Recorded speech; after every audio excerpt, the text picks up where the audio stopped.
morning. It's 6 a.m. I'm Deirdre Fitzpatrick. And I'm Teo Torres. Thing we have going for us is the weather's just as tame as can be right now. Pretty nice. Yeah, definitely. And if you're driving or flying, you probably won't encounter any hassles. That is until you get to the East Coast, right? Yeah, you know, it's all the way out towards Maine and New England. Those are going to be kind of the trouble areas to monitor for the day ahead.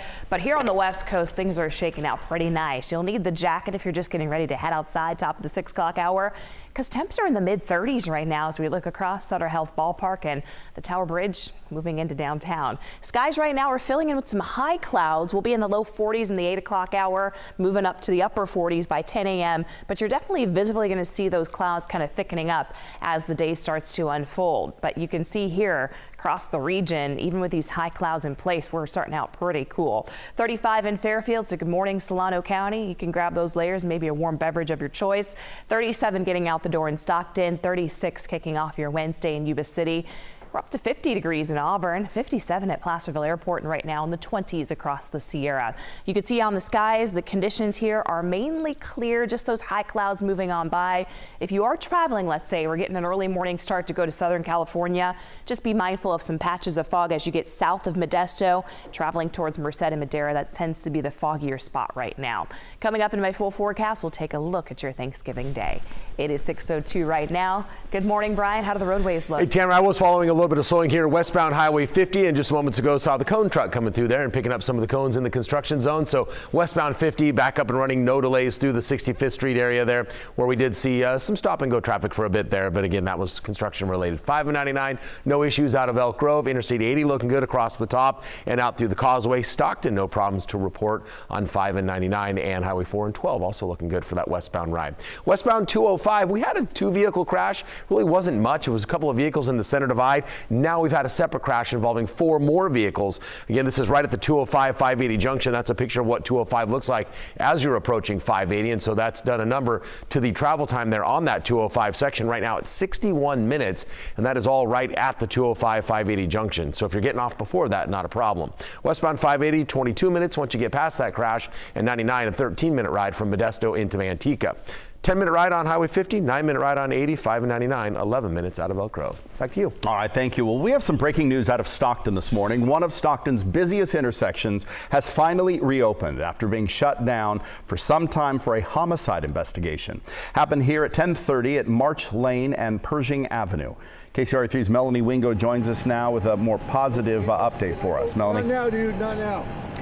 Yeah, after combing this scene for hours for evidence, detectives are now gone. And as you can see behind me, the intersection of Pershing Avenue and March Lane is back up and running with traffic. Here's some video, though, of how things looked earlier this morning when we first arrived. Crime scene investigators gathering evidence, trying to piece together what led up to the shooting of a 20-year-old man. Police found that man here around 10:30 last night after getting calls about a shooting near this intersection.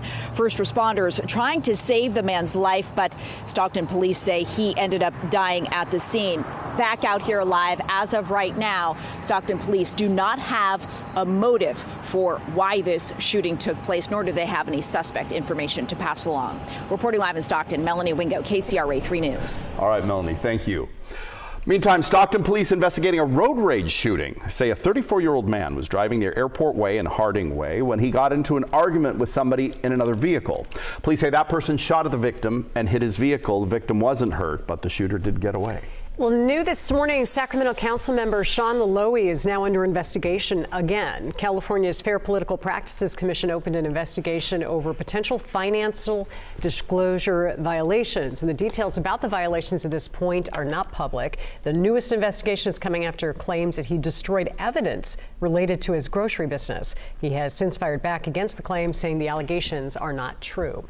Developments overnight in the war between Israel and Hamas. A coalition of allies has agreed to a deal that allows for a pause in the fighting and the release of hostages. KCRA3's Mike Cherry's in studio now with details on this developing situation. Yeah, so with the U.S. helping broker this deal, both sides agree to a 4-day pause in fighting, during which Hamas hostages and Palestinian prisoners will be freed. Now, Israel's war cabinet debated for 6 hours before finally approving that deal. An expected 50 hostages will be released in stages, all in exchange for what Hamas said would be 150 Palestinians that are held by Israel, all women and children. This will also open a window to send more humanitarian aid into Gaza.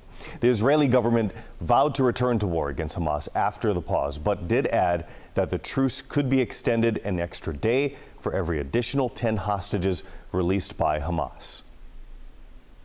We will be respectful of any agreement, and we will honor the commitments made by the Israeli government. I can only hope that our enemies will do the same. Based on their past behavior, I am not so hopeful.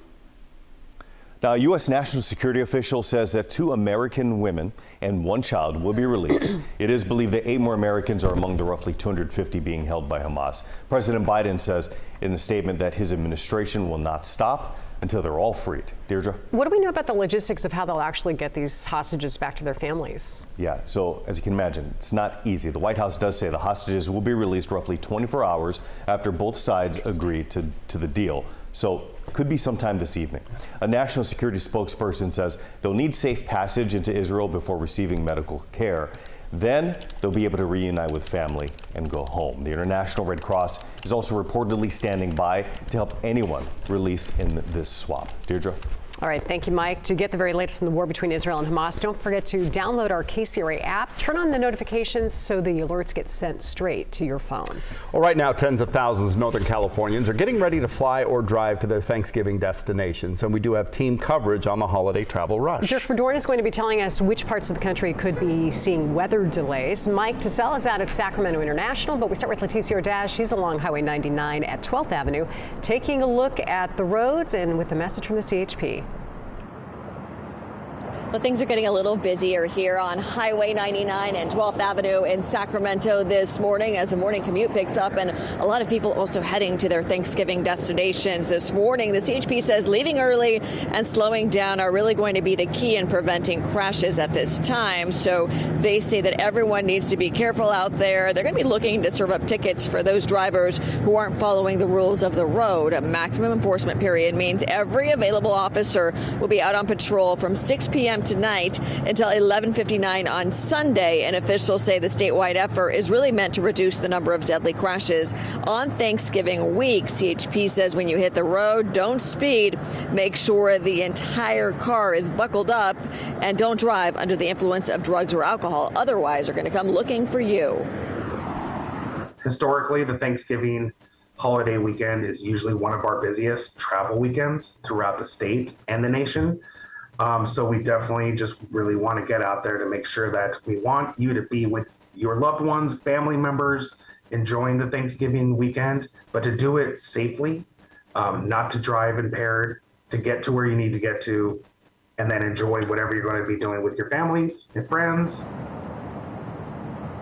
And officers say a lot of people get stranded on the roadway during this time. They advise everyone to travel with a full tank of gas. And if you do break down on the side of the road, make sure you stay in your car. In Sacramento, Leticia Ordaz, KCRA 3 News. Well, last year, 37 people died in crashes in California. 8,600 citations were issued and more than 1,000 DUI arrests were made over a 4-day period. So now let's talk about the people flying. KCRA 3's Mike Tassell joins us now from Sac International Airport. Mike, how's it going? Yeah, Taylor, we're live inside Terminal B, and boy, what a positive way to start the day before Thanksgiving travel season, or I should say period. Right now, relatively smooth, easy check-in, and it doesn't happen very often, but if you were able to look at the flight board, every single flight departing Terminal A and Terminal B this morning on time, not a single delay to report, and getting through the check-in and security quite smooth. But that doesn't mean there aren't a lot of people. As for the predicted crowds, the TSA told us that every day this month so far, the number of people going through security is up over last year, some days up nearly 10%.